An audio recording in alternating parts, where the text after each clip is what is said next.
Koromogisa tarik 17 dwe mar Ang'wen higa mar 2026 saa 1 mar odhiambo. Intiere kama kare e wang' jowi mar Ramogi TV mar mondo mi weche manyien ma mesa maka weche manyien osebedo ka ikoni odiochieng' ma kawuono wantiere kod mathoth magi weche ma omiyo pek. Opapla moka neno ka ndiko kawuono ni twak manyicha wan go gi jo UDA ni koro wachungo gima pok ochakre.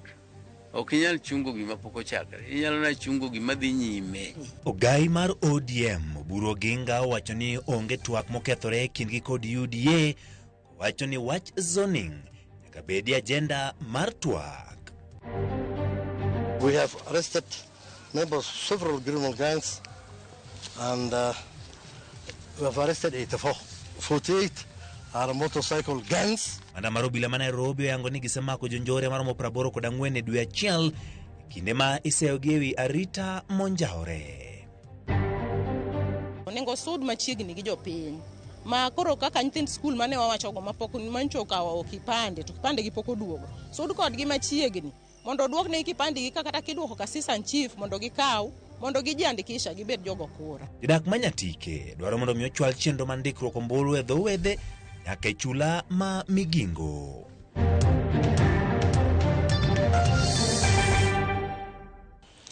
Nyakoromogi machiegni laiwa duto mag tudruok oyaw 23600 kachiel e YouTube, Facebook kachiel kod X mar Ramogi TV. Wago kod mbaka nyinga Ochieng' Emmanuel. Jaloko marwa en Belinda Phillips. Bed kodwa e chakruok nyaka giko. Kawachako en riwruok makindo ratich oganda Vocal Africa obwogo madonjo ne tendo bile gwenge manjore landre kagise obila kuom yulo e tijegi kata bedo ni njore sani jimbore pachoka. Kagiloso kod jofwambo jokindo ratich oganda go wacho ni nyaka sani onge ng'ama osetwe ewi tulo mosebedo kadhi nyime pachoka. Simfros Okinda nigiler. Riwruok ma jokindo ratich oganda owuok tung' mosuo kod tendo bile pachoka magiseyo kuom rem kedo gi njore masani ogo tache pachoka. Kagiloso kod jofwambo jokindo ratich oganda go ywak ni piny Kenya ochomo kamarach kaluwore kod medruok mar grube njore sani. Kenya is steadily sliding into a dangerous and deeply troubling reality where violence, intimidation and lawlessness are being normalized under the guise of political competition. What began as isolated incidents have now evolved into a full-blown culture of goonism, an ugly, organized and deliberate tactic that threatens the very foundation of our democracy. Gilero ni obila yulo e tijgi mar kedo kod njore kendo nyiso akweda e kedo kod njore e pachoka. There is no doubt about it. Kwa sababu kiangalia wanafuata tu wanasiasa peke yao. Kama saizi mimi nikitoka hapa ama sisi kama Vocal Africa tukitaka kufanya maandamano utaona tukifuatwa na nini guns ama utaona sisi tukihaya guns ukienda pale nje. Lakini ukiangalia any point mahali kuna political interest utapata guns wanaingia pale. Umeona hiyo Kisumu, umeona hata ile wakati wa Gen Z protest. Wakati wataki kitu ifanyike kunakuwa na hired guns by politicians. Kama no bende gibogo donjo ne tendo bila poni duol mar NPS ok bikao kang mar kedo aching kod grube mag njore. Should there be any further incident of goon attacks where no arrests are made, we will take immediate legal action against the responsible police officers of the areas. County commanders, OCPDs, and OCS will be sued in the individual capacities for the dereliction of duty. There will be no collective cover, no institutional shielding, and certainly no refuge behind the tired excuse of order from above. Every officer will be held personally accountable for acts of omission and commission. Vocal Africa medo jiwo obila mondo titijgi marito jo Kenya duto kendo keto kwe mochwere ahinya motelo ne yiero mar higa mabiro. Metuzoea nani polisi. Simfros Okinda, Ramogi TV. Kapod wantiere weche mag arita ni komanda mar obila e kaunti ma Nairobi Isa Mohamud wacho ni obila osemako jonjore 48 e kaunti ma Nairobi e dwe achiel mokalo.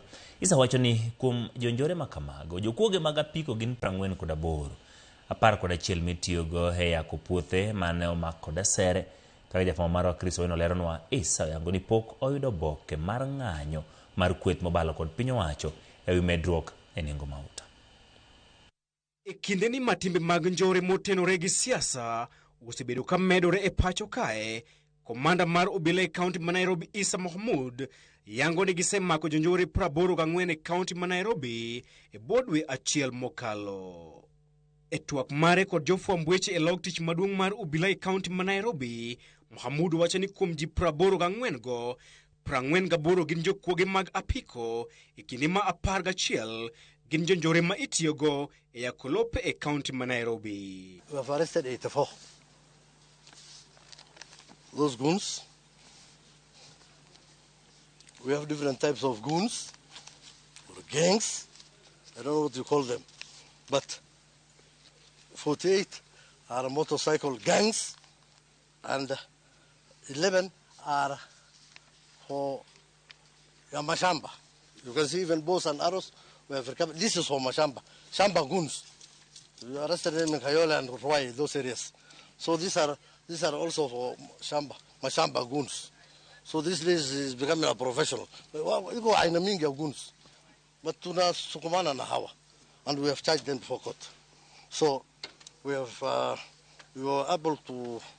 That month we were able to seize 100. Mohamud Leroni apedha makamano se bidukai tayo kod malingling mag obila mangweyo malingling pacho kae kabende ogolo siem mager jonjore e county ma Nairobi nindalogi oserumo. We have increased police, increased foot and mobile patrols, particularly in the city, to deter criminal activities and also reassure the public. Our operations are guided by actionable intelligence, allowing us to target specific individuals and criminals. Katakamano ne urem chiwo ler malongo ewi kwan jonjore magisemako maitudo kod tulo mag siasa chieng' ngeso mokalo e kar chung' od bura ma Kikuyu kod wang' apaya maduong' ma Southern Bypass motelo ne romo mar kweth mobalo kod sirikal e kar chung' od bura ma Kikuyu. On the number of particularly I beg to give you later. If you don't mind, you can get my number and you can ask me after 1 hour from this and I'll give you exact numbers. I don't want to speculate. E apedha makamano, ubilane omako apiko 124, simbe mag ong'we yamo 534, laptops, bunde mag nyadala, kaachiel kod asere. Ewi ng'anyo mochan bago kod kweth mobalo kod sirikal, ewi medruok mar nengo mauta pacho kae, Mohamud wacho ni pok giyudo kwayo makamano. Ne ogolo siem mager ni obila ok biye kod ng'anyo moro amora madhi muocho tulo kaachiel kod ketho mwandu mag jopiny. Chris Owino, Ramogi TV, Nairobi. Achiji adek mane omaki kotenore kod monj ma seneta ma Vihiga Godfrey Osotsi owe thuolo kod rambun ma shillings milion 1 ng'ato ka ng'ato. Achijego mane ochwal kendo e nyim doho, kata ochwal e nyim doho kendo ma Kisumu mano kawuono kod ketho mar mecho kod ang'enge otamore ketho makamago ka jamin wach Tabitha Shimoli mane dwaro ni omedi negi kowacho ni weyo gi thuolo biro ketho ngimagi kabiro keto ngimagi kama rach. Okil margi Ken Omolo korka korero kwedo wachno kowacho ni onge neno moromo mar medo dino negi. Burano ibiro tum kendo tarik 6 dwe mar 5 higani.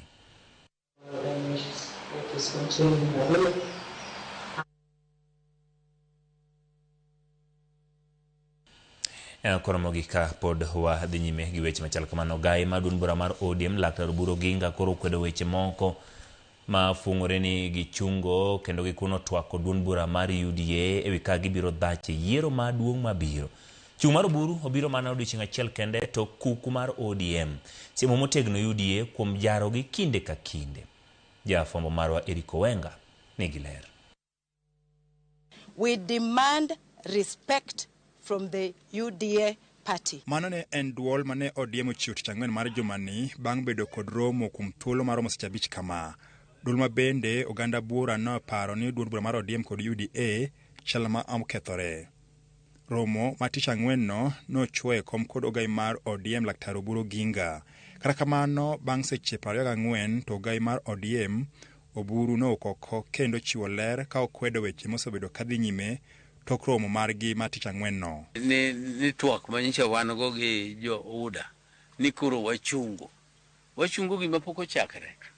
ok inyal chungo gima pok ochakre, inyalo na chungo gima dhi nyime. Emomiyo sani kore ka yiero bende pod en higa achiel gi wiye nyaka chopie. Emomiyo jok madwa dhiro wa garaka mondo wadhi garaka onge. Magi mana gik mane wawacho ni wadwa chako twak gi jo-UDA, to magi gik ma biro bedo e agenda. Duond bura mar ODM osebedo ka chich kendo ok girwako paro mar PM kod duond bura mar UDA ahinya to e gwenge ma ODM nie kod mbi mapek. Gino ma jolony mag siasa ok orwako kata matin. Gimiwacho ni zoning ne ma ji wacho ne, to an tawache kaka party leader mar ODM ni en to nyaka obedi agenda. Nikech jok mawacho ni kik obedi agenda go gito giwa we waduk. Gin giparo ni ka zones mawanie gi wajumbe wa ni makaka koro dala waka ni wabukre ni dala waka gine ne counties ma wan ga ng'wen gi ni gin wadok wawegi ni kendo jowa ma wan ge mwadwa bedo e partnership mar coalition mwadewre go kwadhi nyime ni be kendo dogo chungo jogi ka wan gima wawacho ni ogino kwa nyali yeni gi mondo gichung jogi ka. Oburu onego bed ni o strengthen ODM. Gik ma zoning koso joma gi PM go mano ok onego bed ni ithagri go. Ok inyal wacho ni in Arsenal kawuono to idwa ni ati Premier League zone ni in kendi PM kendi. Mano PM mane? Then onge PM kanyo. PM nyaka yiene jite. Donge koro kinyal wacho ni okidwa ng'ani ang'o momiyo okidwa ng'ani luore nango to mae background mari mano nyiso ni onge ngufu kabisa. In fact onego bed ni nyiso ng'ato ni bitem nikech onge gima inyalo yudo. Mano nyiso ni party gima wacho en ni party gini ngufu oserumo. Oburu mane twak kod jofwamb weche e chumba ma Kisumo oyango ni podi ok gichako twak moro amora kendo gibiro keto weche e lela. Romo matich ang'wen ne ODM opodho dhi nyime gi nyayo mbi margi e tunge Kenya duto motelo ne yiero maduong' ma higa 2027. Gimonego koro jowa gitim nikech wabiro bedo gi free and fair nominations ma waraiya mabiro go members mabiro go okura. Gin koro gidhi gi recruit members mag ODM. Gidhi gi recruit members mondo gibed gi members mang'eny. Ka kisebedo gi members mang'eny to onge gima thagi mapodi UDA wacho kata bed nang'o. Dhi bedo matek nikech for UDA kata UDA ka dwa wacho ni koro dwa wene gi zoning ni. UDA be dwa wacho ni wan be we are national party mag gidwa chungo ji everywhere. Koro bro bedo matek mondo UDA wacha ni bro wene gi. Ok inyal kelo kura kun divided. To kata ka giriwre Linda Ground gi Linda Mwananchi nyaka giriwre ka giwacho ni nitie gima gidwaro. But tek mondo yud kama weche osechopo sani. Ok apar ka ginyalo riwre ma giwach ni gidwa wuotho kanyakla nikech nitie divisions ba giseketo madongo ma ok apar ka ginyalo seal within time modong sani. Koro gionge gi alternative. En mane nyaka koro gitem flex muscles matin mondo ginyis jogo ni wan be nyako winjwa. Gima koro irito neno en ni to ere kaka duond bura mar ODM biro rakore kod apaka manyalo mienjo e kinde kod duond bura mar UDA ahinya to motenore kod alwora ma ODM otuodo kaka mago magin kod mbi mapek to UDA bende muonyo ne olaw. Eric Owenga, Ramogi TV, Nairobi.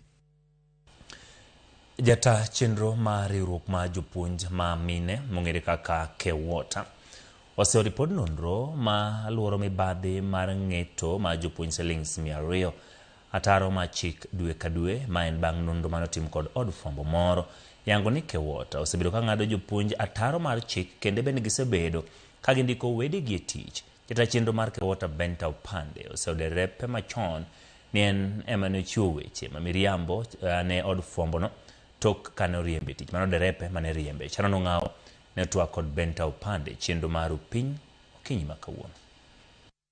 Kotwak kod wang' jowi mar Ramogi okinyi makawuono, jata chenro mar Kewota Benta Upande okwedo ripot manuchiw kod achiel kuom od fwambo ma pacho kae ni en mar ketho nyinge. Jafwambo ma koro wach ne okelo wakani ondika e front page ni wan gi members 95,000.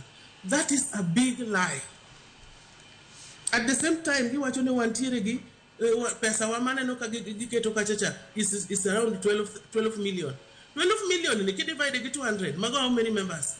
There are around 60,000. So just because a whistleblower has written a list with figures in them does not give you anybody the right to accuse me falsely. Upande oyangoni miriambo makamago ne uchiw kod derepe machon bang' kane uriembe e tich. Whistleblower niluongo ne Donald Oricho.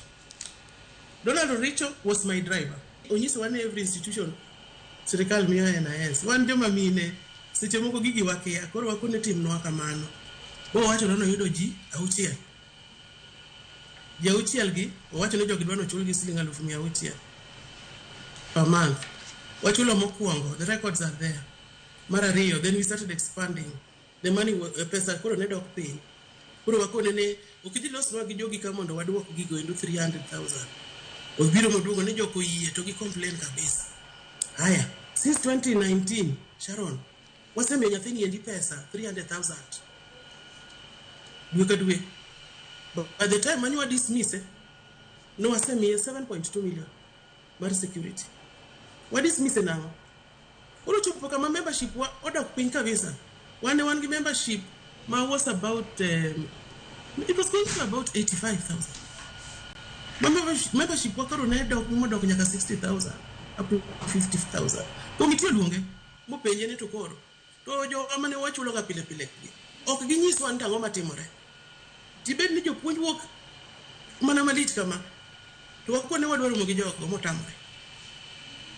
Ochoko kono duok okel jogo wadwa neno otamore. Wakone ni koro kwachulo. So kwachulo for 3 months. 4 months. Ochako oro threats. What nuchulo is the so-called NIS officials, 600 or 300,000 monthly. How was that decision made within the Kewota structure? Or was it something that you just make haphazardly? Moko kuom seyo ma iseyo godo Kewota en mar ng'ado omenda mag jopuonj ataro mar chik dwe ka dwe. Wach ma Benta yango ni ne otim kaluwore kod chik. Ni wasebedo accused chon. Ni wakwalo pes jopuonj so one kata TSC ok dwa form kata dwaro form, one we use those forms ka jopuonj osedonjo to insist ne nyaka sign form. Mondi bed ni oyieni mondi collect pes public servants. You are seriously scrutinized. The entities concerned, Kaka DCI, EACC, and all the entire justice network, onego conduct very objective investigations. Kaponi Gima is within the public domain, NADL, then the leadership of Kewota must be held accountable. Seyo machielo en mar ndiko nyithindgi kod wedegi e tich. Nyithinda milongo ni James Oswago gi ng'ane gi Judith Oswago. Mago my last borns, twins. They are graduates and jobless. Never. They've never been paid anything. And this matter actually is in court as we speak. Koro, okadwa donje details, but one thing I want to confirm categorically, without fear of anything, is that every employee in Kewota has the right to do that job. It's very interesting. No, actually, they are any other Kenyan who are jobless and are graduates. And qualified. And qualified, yeah.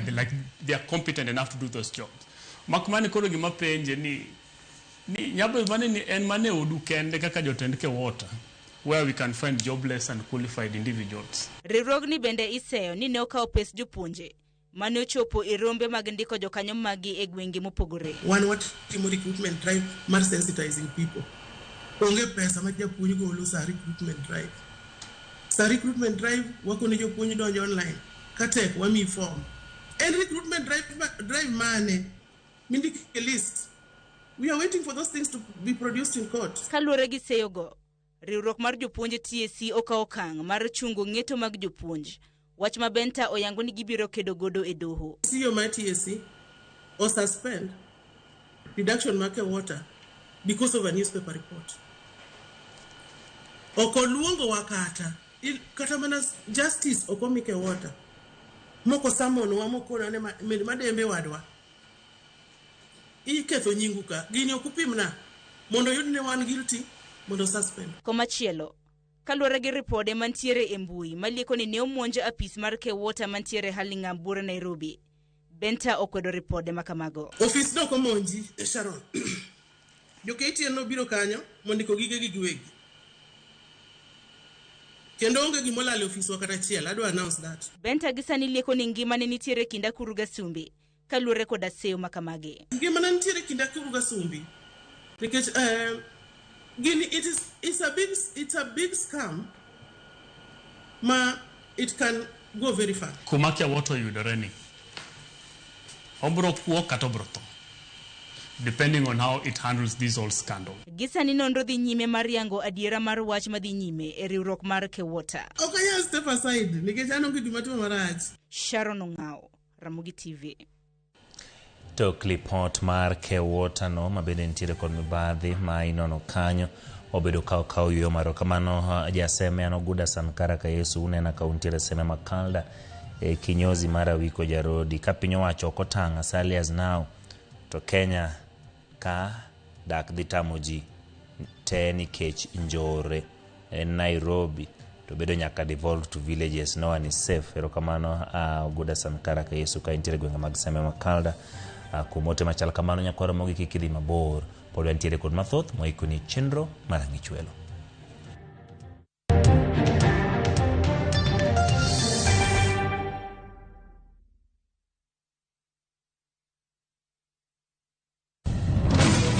Beikori mar doke pacho kama sigendni ilero gi mor kod sunga mar luo.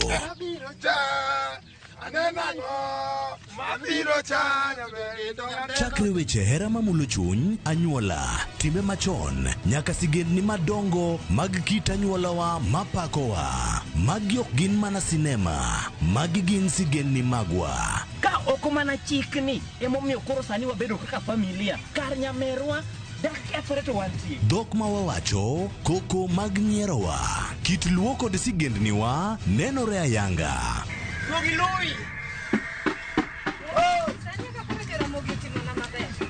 Winam Cinema, Jumapil ka Jumapil, Sario kod Sangwen Marutieno, mana e Ramogi TV. Jumani e rogo mar nyithindo. Tugolo na nindo, ae. Tugolo na nindo, tugolo na nindo, ae. Tugolo na nindo.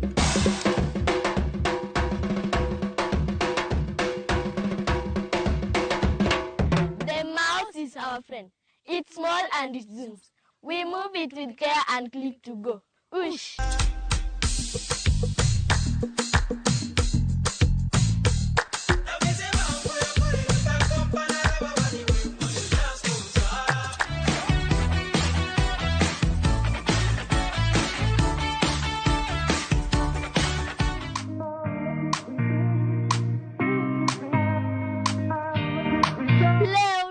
Matatani.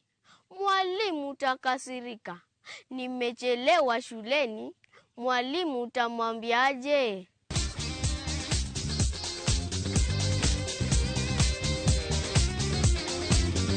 Kik rogo mar nyithindo bai, Ngeso chakre saa 3 okinyi, mana e Ramogi TV.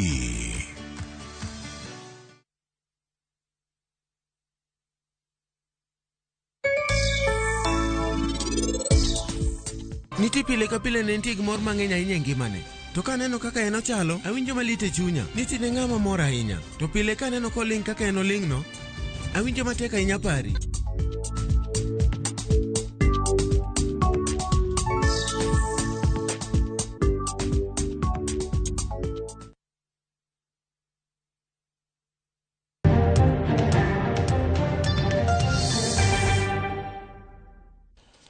Erokamano kumedo kete Ramogi TV wadhi kaunti ma Migori. Kwan manok mag oganda e sub-county Manyatike emose kaumbulu e chenro madhi nyime kendo rumo tarik 28 dweni. Jodak dwaro ni chenro no ochwal nyaka e dho wedhe mondo mi onywak kwan mamalo mag jolupo kod joma dak e dho wedhe go kendo ni mabor gi apise mag IEBC. E kinde ma koro dong' mana ndalo 11 kendo chenro mag kaumbulu ma itimo kod duol mochuli iro kaachiel kod pacho kae, The Independent Electoral Boundary Commission IEBC rumo mana kwan ji manok emosewuok oko mar kaumbulu e sub-county no Manyatike.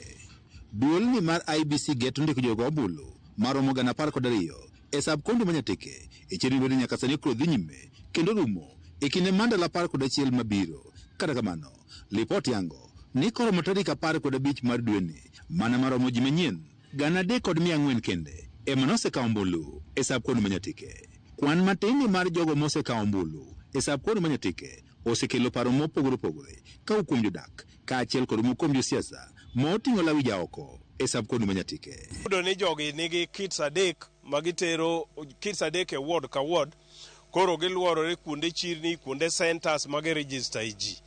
To dwaro ni mondo wakonygi, wakony jo IEBC timo lendo mar ni kidwaro kura chieng' makama ing'ade kama mondo gidhiye mondo odhi ondikgi. Wan kaka jo bodaboda wasetemo mang'eny monyalo nikech wan motimo service kata transportation.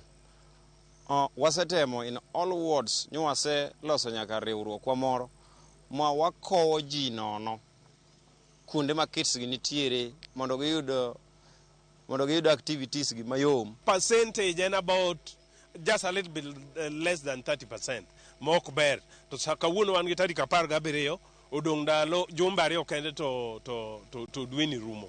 Koro wabiro temo kuonde mwadhiye mondo walos gi ji mondo gikaw thuolo mar biro ng'ado kura. Kada bed ni gimor kod okenge maduong' mar IEBC oseketo e chenro mar ndiko ombulu, jodakgi e sab kuond Manyatike dwaro mondo koro med keto maino e chenroni, ka bende gidwaro mondo koro jotend siasa ma oting'o mago moyier kod mago mok oyier mondo koro wuog oko kendo sir chenroni mar kawo ombulu. Kits mano miwa oketgi ni per ward gin mana adek, to king'iyo the number mane ward ok nyal romo, koro mano miyo activity madhi mbele ni odhi mos kabisa. Paro ni nitie gik moko matindo machendo technical things, samoro iyudo ka network ok ber, lakini aneno ka margi ni ko wach ni ok ber to bang' dakika 1-2 moro to naneno kotiyo maber. Moko kuom gwenge ma jodagi Manyatike dwaro mondo koro okete maino e chenroni mar kawo ombulu gin moting'o dhowedhe kaachiel kod chula mar migingo ma giwacho ni osedong' chien. Dobed gi makare ka gibiro ma giwuotho kila kona ka kona e tie dho nam mondo ging'ad kura mondo jogo oyud kura e yo makare, nikech kidhi e dala mar migingo wan gi higa mokalo ne wan gi kura 40 gi wiye, sani wageno ni wadhi bedo gi kura madhidho 100 nikech oganda owuok mondo gidag Mugingo, oningo bed ni giyudo kura e sama chon. Mag network kaluwore gi kits ma jogi tiyogo, ano asebedo kodgi machiegni, ok osebedo maber moso kuonde machalo kaka dho nam to gi kuonde mag olo. Ywak bende nitiere ni ojende mathoth mane oro kwayo margi mar opande bende koro pok oyudo opande kuom kinde malach, ka gidwaro mondo opande gi koro migi mapiyo mondo gindikre kaka jogo ombulu. Osudo nyaka grassroots kabisa, onego sud machiegni gi jopiny. Ma koro kaka nyithind skul mane wawacho go mapok mancho kawo kipande to kipande gi pok oduogo. Sud kodgi machiegni mondo oduogne kipande gi kata kiduoko ka assistant chief mondo gikaw mondo gijiandikisha gibed jogo kura. George Juma, Ramogi TV, Migori. Ka pod ntiere weche motenore kod ndikruok e kindeni maduol mar IEBC dhi nyime kod chenro mar ndiko joluto ombulu e kor gwenge. Riwruoge mopogore bende sani wuok oko mar sundo oganda mondo ondikre mondo giyier jotelo ma gidwaro. Magitimore e kindeni ma bende piny owacho dhi nyime kod chenro mar chwalo opande mag jogo mane osendikore e kor gwenge mar kelo yot ne jogo mapok ondikore kaka joluto ombulu. Jafombo marwa George Aoko miyowa ler. E gweng' ma Kwahola e od bura ma Changamwe Mombasa ne wayudo ka jokanyo e riwruok midendo ni Onagi Changamwe chiwo puonj ne moko kuom jodak ewi wach ber mar kawo ombulu ka giikore ni yiero mabiro higa 2027. Itakuwa si hasara. Kotel na gikod jakanyo John Mbadi, riwruogno mane opuodhi gi duol mar IEBC wechiwo puonj ne jodak ewi ber mar kawo ombulu koni okang' ma kamano ne gikawo bang' yango ni kwan jogo mawuok oko mar ndikore kaka jogo ombulu pod ni piny ei Mombasa mangima. Koro nyocha ne waneno kako nagi mondo wabed piny mondo wang'i ni to wanyalo konyo jowa nade kata ji man oko kanade mondo kaw kura. Wabende wathoth Mombasa ka, lakini kura mar oganda wa pod tin.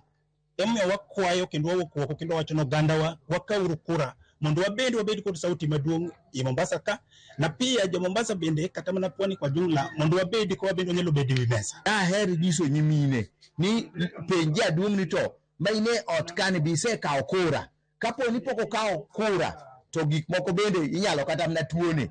Nitie nyithindo moko ma bende kapok okawo kura tinyalo wach ni kata koro kik ichiem. Luoro margi gikoni en ni jopiny kidek medo ywak ewi wach telo marach ka diponi ok bichiwnegi ler ewi ber mar kawo ombulu kod goyo ombulu, to chutho e kindeni machenrono ochwalnegi nyaka e kor gwenge.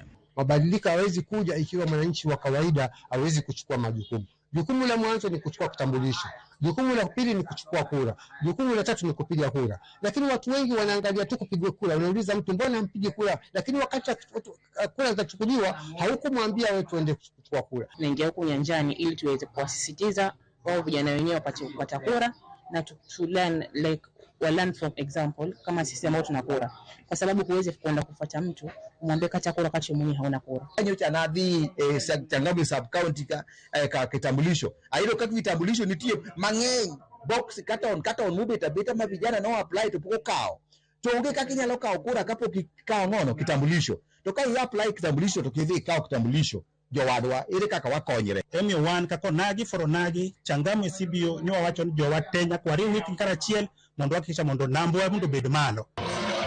Chenro maket kod mano ne bende otae kaunti ma Homa Bay kuma rowere mawuok e kar chung' od bura ma Kasipul ne bende jowuok oko mar sundo rowere wetegi kawo kipande kendo ndikore kaka jogo ombulu.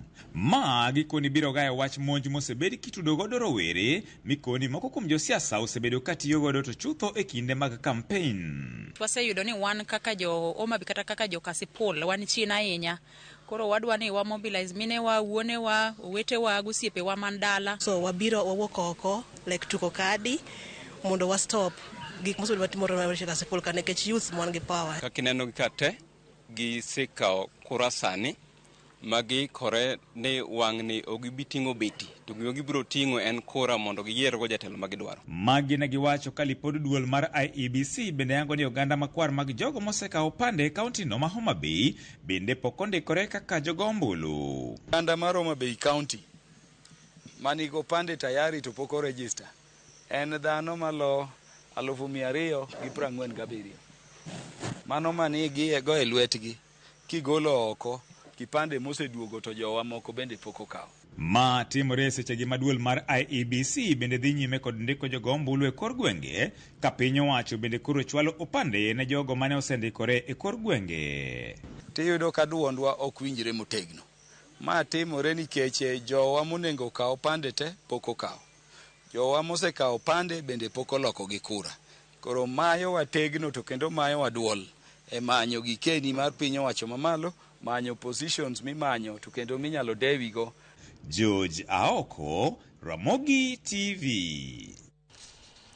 Mine mag duond bura mar ODM e kar chung' bura ma Suba North, kaunti ma Bay, oyier Elizabeth Silla kaka jakom mar gimanyien to Pamela Odira ne omile ma apisi ma kaunti. Jakom mar ODM Suba North Narkiso Tuko mane otelo chenrono okoni lemo makamano ne ok ginyal yie mondo mi omed odong' thuolo gikone gibiro tiyo kanyakla gi jokanyo mag ODM mane onie ODM obedo motegno motelo ne yiero mabiro. Bende gisiro motegno gai mar duond bura mar ODM Laktar Oburu Oginga mane gikoni ema biro miyo ODM bedo e telo mar piny Kenya e yiero mabiro.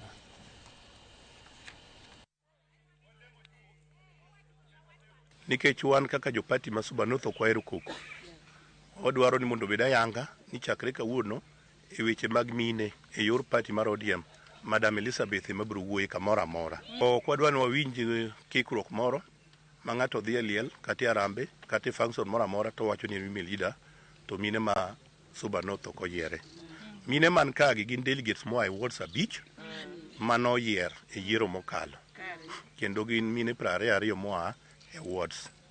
Gine ma kawuono gibedo ka ma giyiero Elizabeth. Kendo agone giyiero kamano kuom yie ma gibedo godo koda ma gineno ni ber mondo mi abedie komni. Asingone gi odiochieng' ma kawuono nabro tiyo kodgi kanyakla. Bro tudra kodgi seche duto te e wechewa mag chama. Maduong' ahinya daher mar jiwo mine ni wawuoguru oko kaka joma mine e chama wa mar ODM ka mondo wateg chama. Ndo naneno ni naromo chuth. Kana biro to ayudo thuolo mar kelo nyinga mondo achungi nyako Elizabeth. To en adiera ni oyomba ka chieng' rieny kendo ka ji neno. Chama mar ODM en chama mosechakore chakre chon. Kendo wang'e ni Oburu Odinga ema koro nitie kanyo. Waluwo bang'e ma ok wachak walu kama chielo. kendo wang'e ni kogik sami biro tim yiero, wabiro yiero ka wachung' motegno e party marwa mar ODM. Maukum johala chiro makale kar chor bura magem e kaunti ma Siaya onyiso luoro margi ni tuoche mikelo kod aluora kod pimo chido kaka nyaldiema nyalo moche chirono kaluwore kod yugi mopong'o chirono kendo okeore nyake apaya. Kaka Steve Biko lero, johala go nobuono mar weyo jogo suru ne tend kaunti ma Siaya pono ni midhierono ok otieki e thuolo mar ndalo 7. Ma e chal mar chiro makala e kar chung'o bura magem ka pidhi yugi opong'. Kata dok ni entiere kind dukni kod apise mag jotend chiro ni, gino magiwacho ni keto ngimagi kama ng'ao ne gamo tuoche mikelo gi aluora mochido. Kung'iyo kama wachung'e ni dongu neno ka olil. Kendo lil makata kapo ni ng'ato dhi monyumore to tiende dhi nyaka pi. Waonge kwe kendo gino dhi miyo watuo maduong'. To mokwongo ka tuo oseyudowa, onge ng'ama biro thiedhowa donge. Mokwongo nyaka konywa kapok tuo ma omakowa. Kar yugi ka endie wan go ofis, kar yugi ka endie wan go tende, kar yugi ka endie wan gi salunde, kar yugi ka endie wan gi dukni, to yugi ka endie guogi ma mtoko gwendara iwito ka, pek ni mobet nade iwito ka, obet nade jakala. Johala go bende nomedo ni kata oula mar odundu makeyo pie chiro no mano kunye kinde mane sidha yanga gedo mar apaya maluoro chiro no dwe mar 2 higa mokalo bende pok odin gino maketo ngima nyithindo e andaki. Oket mani bugonwa ndara. Ndaro kelonwa shida ka nyathi ok nyal kalo mtaro. Dongu neno ka mtaro dhi gi nyithiwa. Wantiere gi drainage mar chiro. Akalo sebiro chiro makama kako to chwe. To alo chung te nango bono mi piori ngi ekwadoge tijowa orengo seche milos ndara ni ndie mabere ni riembo ginene duogi tiek ndara iloso bere kaka pitibre nade piringe chiro. Alure kod jakom mar chiro makala Charles Ochieng okenge magisegoyo mar chopo ir migawo mar ohala e kaunti ma Siaya pok onyuolo olemo. Ka jakom mar chiro makala ywak mar jo ohala osechopo ofisa kendo an bende adwa naket ywak ni moriere tir nikech wasebet kwa wuoyo gi department mar trade concerning wach mar committee me disposal mag yugi makala. Yugi makala ni koro osebiro marach. Akwayo jo county government mondo gol yugi ni ka mondo dwar kumikete mondo jakalo dage atmosphere maber mowinjire gi japiny matimo ohala. Mano negi buono mar remo juogo suru ne tend county no ponono gi rem tieko midhiero no e ndalo 7. Koro kochakre next week ok wabi juoko, onge gimoro amora mwabiro timo, tax ok wabi golo. Nikech ok dang' wabed kama olil, to pesa tidwaro, to pesa to wagolo.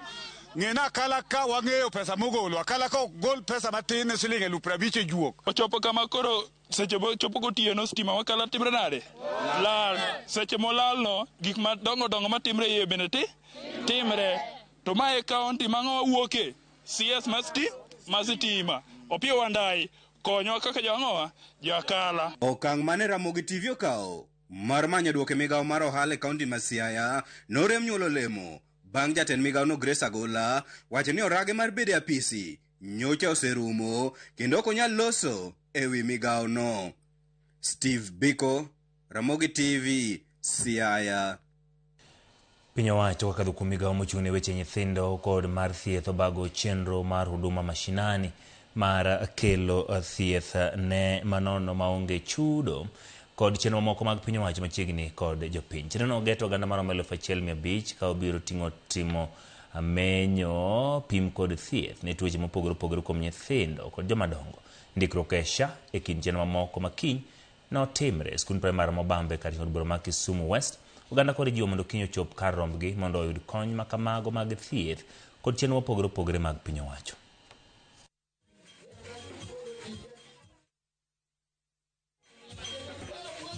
Wan gi medical camp ma wan gi the Ministry mar Health, migawo mar Health makelo screening ne tuoche mopogore opogore. Kiny wadhi bedo gi wach mar thieth malach kotelne gi migawo mar thieth ma Kenya mzima. to ne wa approximate ni ka chenro ni orumo nikech gin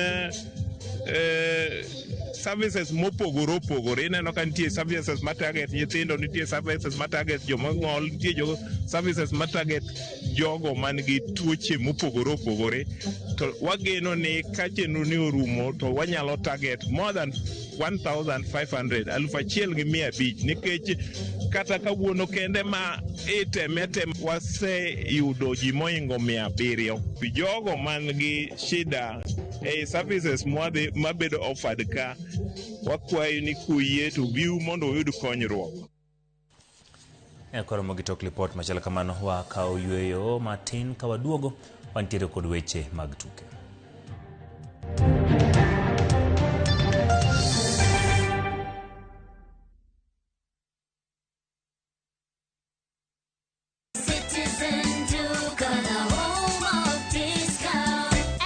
Made easier. Food, soap, everyday essentials, trusted products, friendly prices, real savings. Order now on Citizen Duka app, visit citizenduka.com or WhatsApp us on 0710 487 487. Love your home, love your wallet. Citizen Duka, your home of discounts. Citizen Duka, the home of discounts.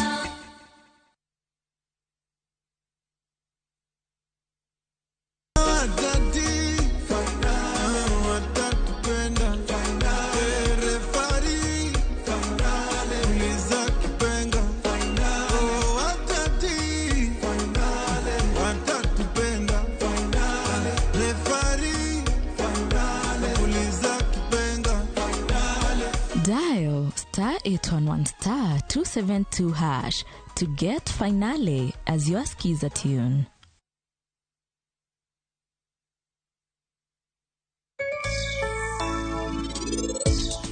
Amanyo kantiere tich moro kae manyalo timo. Inyalo yudo to case. Tije gwel mina biro chamo pesa ji Nairobi ka. Nyako chia gini mana lal gi pesa gi ka. No kuomna. Kotimbwak ni dhi kanye. Rio seinga we adonja bed piny matin amodh pi. Ne donjore timago. An ngato ok donji ga yoda. Bana wacho ni ka uri basi dok kuye kom yae. Chunye rach no. Gi wich ma poth ideas biro to kier kada. Onge gima donjo bongo ni ayanye ming'eyo.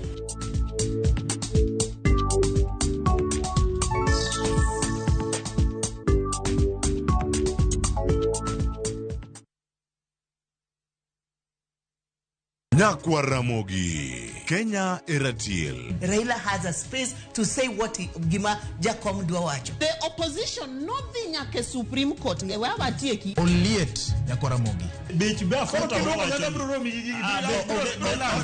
Jumapil ka Jumapil. Ana chungo mama Ratil ka del war piny. Ka adwani wa discuss kaka Kenya dhi. Winj tuak mago Ratil piny. One was a got no opposition. One was got no opposition 50 years. Mayo kiparka kele wich bar moro. UDA onge kama pose donje. Adwani penje bati. Koso donje kona mane. Sachiel gi nusu tieno. Siasa mar piny Kenya en siasa koso dongruok. Kai kelo ni kod George Bati. Kik bai.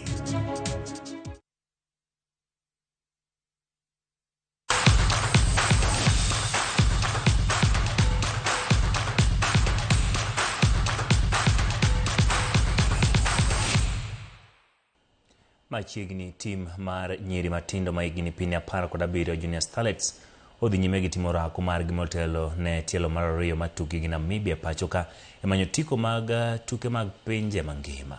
Junior Starlets ne utima Namibia gonde 2-1 e tielo mokwongo ka gino margi manyo loch e tugo makiny mondo mi gigo okang' ma gidhi godo e round machielo. Kowuoyo gi jofwambo e kinde mane gitimo orako margi e pap ma Ulinzi Complex, kocha ma Kenya Mildred Cheche olero ni nyidendi ma Kenya oketo pachgi duto e tieko tich dala ka jotugo ojiwo jo Kenya mondo yuor kar rombgi e miyo gi mijing'o.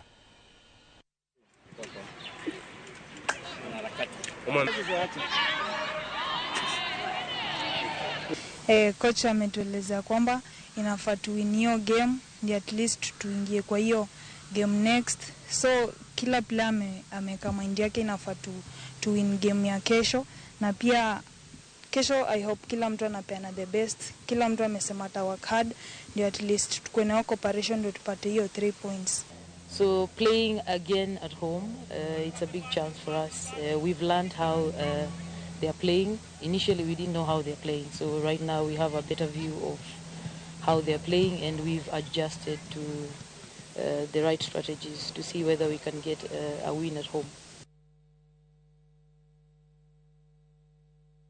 Kenya odiero jotugo mag baseball abich ma biro chako timo okruok ne tuke mag manyo tiko tuke mag pinje mangima mag jotugo matindo tuke mibiro bage piny ma Uganda gi kodweni. Jotugo mar 16 na okwany tok nyiso kit tugo maber gi lony margi chiero mano bage pap mabiko no Hope Rongai. Jotugo 16 mane okwany ne jobago tuko siepo dirani okang' ma jogo matayo timni timo mar medo rang'iny e kit tugo kapok giwuok e pacho ka mar dhi e piny Uganda. Loch piny Uganda biro miyo Kenya tiko mating'o nying pinje mag Afrika ma ugwe. Timno marowere notieko e thuolo mar 5 e tuke mokalo mag pinje mangima mane obage piny mar Mexico.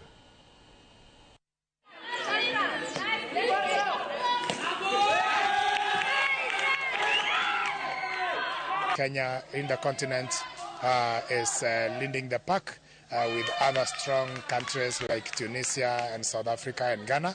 But the team that we are getting today is a team that is going to define the strength of the country in the coming years.